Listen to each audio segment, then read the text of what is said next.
Tatawa ako rito kay Rafaelis Rectum, kay Ralph Recto. Kasi meron daw probisyon sa pork barrel na yun daw cash at mga ibang mga ayuda ay dapat umabot sa mga beneficiary ng walang politika. Tinanong si Executive Secretary Ralph Recto, anong mangyayari kung nilabag yung probisyon na yun? Sabi niya, tingnan natin, we will look into it. Kung si Rectong sinasabi mong magbabantay dito sa general provision na ito, parang inatangan mo ang isang lobo na bantayan yung mga tupa.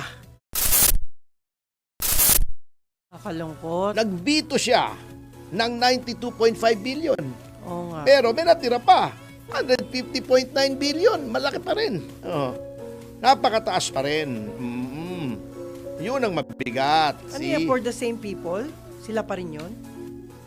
Iba-iba na kasi iba na eh. na. Kasi katulad ng iba ng speaker. Opo. Pero yung distrito, di ba sinabi natin, Opo. ini-discuss natin, Yes. yung distrito ni Martin Romualdez, meron pa rin na insertion. Dalawa pa nga, di ba sinasabi nga ng iba, bakit kay Na Martin doble. dalawa? Doble. Meron ng Leyte First District, meron pang Tacloban City.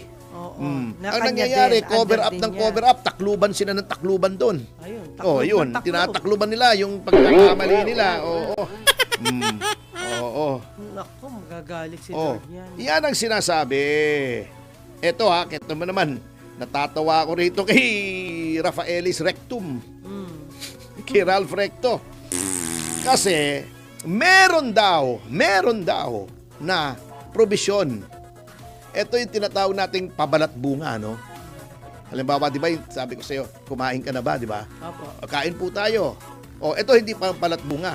On po natin yung aircon at Opo. mainit po rito. Yan, hindi pa balat bunga yan. Ibig sabihin, attorney, it seems Oo, ayun like na. Ino na ba? Mainit dito sa boat. pakitang Mainit tao. yung talakayan, mainit pa. Pakitang tao yung Oo. pabalat bunga. Sabi, meron daw naman na provision dun sa pork barrel na yun daw cash at mga ibang mga ayuda, Opo. yung AIX, AKAP, yung mga letters of guarantee ay dapat ay umabot sa mga beneficiary ng walang politika. Yes. Pero para sa akin, very general yon. Kita mo ha, meron ng ganong provision. Tinanong si Executive Secretary Ralph Recto, anong mangyayari kung nilabag yung provision na yon? Sabi niya, tingnan natin, we will look into it. Usong-uso sa... but like I said, there is already a general provision. Anong punishment pag hindi ginawa? Katulad ng PhilHealth na kinuha niya, anong punishment? Anong punishment? Kinuha niya, Sino hindi pa siya magdidesisyon? parurusahan doon. Sabagay, may plunder case na, pero tingnan natin, ang problema, ombudsman, tuta ng Malacanang, Di ba? Yun lang. Ang bihirang buhay ito. Alam mo, kung si Rectong sinasabi mong magbabantay dito sa general provision na ito, parang inatangan mo ang isang lobo na bantayan yung mga tupa. Di ba? Na siya rin kakain. Oo, siya rin sa'yo. ang kakain kasi ginawa na niya At Oo. sinabi na, hindi tayo nag-espekulasyon dito, hindi tayo namiminta sabagkat no less than the Supreme Court has said. Mali yung ginawa mo, ibalik mo. Di naman niya binalik. Hindi. Nilagay nila sa budget. Dapat panagutan yon. Ang hirap dito, alam mo, napapagod na kaming mga nasa oposisyon Sa dami ng kengkoy na ginagawa, hindi na namin malaman kung nang uunahin naming demanda Kung yung CIDG, kung yung plunder, buti nga may nagdemanda na ng plunder, kung yung budget, kung anong gagawin. Pero attorney, pag napagod kayo, panalo sila. Alin? Yung kalaban, di ba? Hindi, kaya nga, kaya lang, tao lang naman tayo, napapagod tayo. Kita mo. Yung mga At taong dito, gumagawa meron ng pang mahigit tiwali. na 4 na bilyon, bilyon, Opo. na confidential funds ang Office of the President. Kung nagigil kayo sa 125 million ni Sara Duterte, bakit hindi nyo imbestigahan? Yun. 3 taon nang may 4 point ganito billion ang budget ng Office of the President for confidential funds. Yung DILG may 500 billion. Opo. Yung DOJ may 500 billion. Million, sorry. 500 million, total 1 billion. Okay. Bakit hindi nyo siya sa atin yon kung saan ginawa yon. Naku. Wala siguro Kaya time. walang kwenta eh. Hindi No more pwedeng walang time. time. Kasi trabaho ng House at ng Senado, sila ang inatangan sa ilalim ng saligang batas na tagabantay ng kaban ng bayan. Ha? Oh, yun na. Mm-mm. Bantay sa lakay. O, anong nangyari? Kaya medyo Office of the problema. President, 4.5 billion na naman. Oh, di ba? Ang ginawa lang nila, binawasan nila. Pakunwari, yung DPWH ng 351 billion. Pero, malaki pa rin. 530 billion pa rin. At, alam naman natin sobra-sobra naman yung dati kasi nga, kurakot funds yun eh. Opo. Di ba? So, wala pa rin pagbabago mga kasama. Kaya't huwag nyo kaming sisihin kung walang tiwala sa inyo ang taong bayan.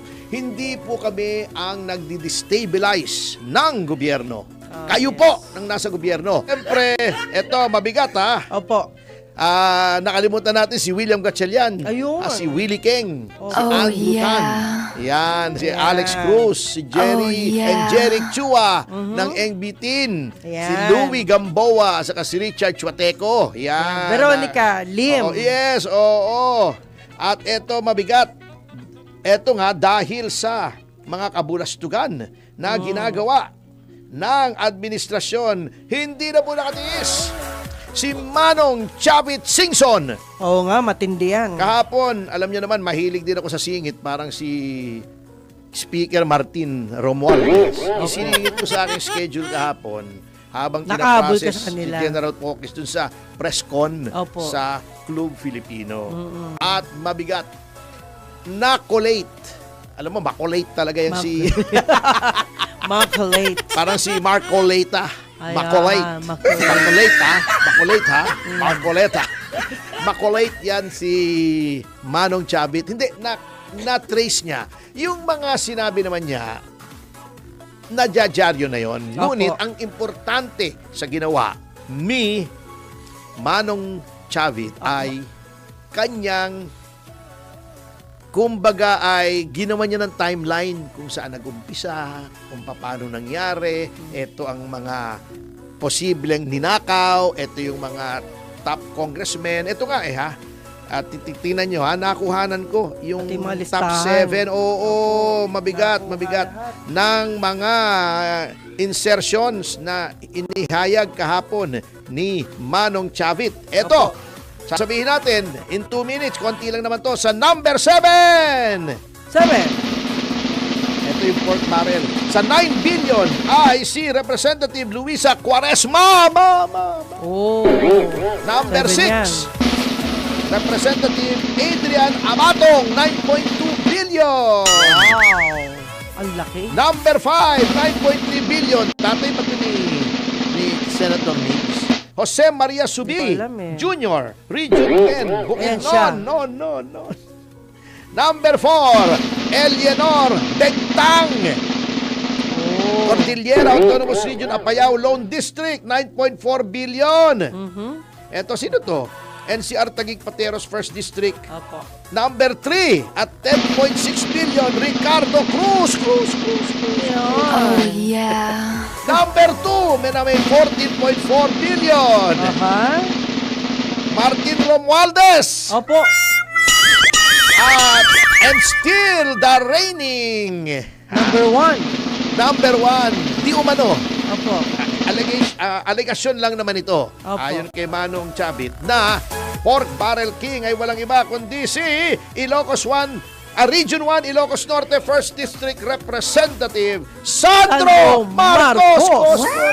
Sus, Maria Josep. Oh my Na God. may 15.8 billion Ayun na na. pork barrel.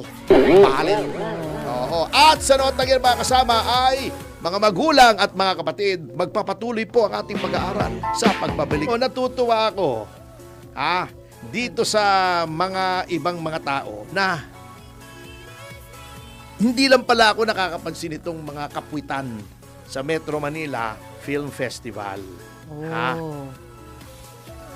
Kasi, ito palang Metro Manila Film Festival, kasi nga, lagi na natin sinasabi to, hindi naman bago. Opo. Akala ko, mag-isa lang ako nakakapansin nito. May iba pala. Hmm?